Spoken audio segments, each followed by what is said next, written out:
Welcome to our channel. Today, we'll guide you through the simple steps to activate your American Express Serve card so you can start using it immediately. Step 1. Gather your card and information. Locate your new American Express Serve card in any accompanying documents. Make sure you have your card, social security number, and personal details ready for verification. Step 2. Activate online. Visit the official American Express Serve activation website at serve.com/activate or log in to your Serve online account. Navigate to the Activate Card section, enter your card number and other required information, and follow the on-screen instructions to complete the activation. Step 3. Activate by phone.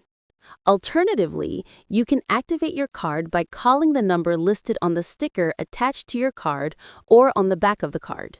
Follow the automated prompts and provide your card details along with any required personal information.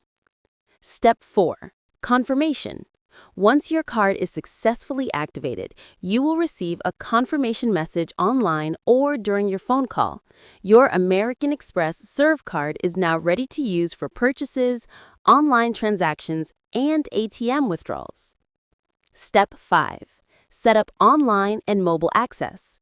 To manage your card efficiently, set up your American Express Serve online account and mobile app. This allows you to monitor transactions, reload funds, pay bills, and manage your balance easily. Don't forget to subscribe to our channel and give this video a thumbs up for more helpful tips.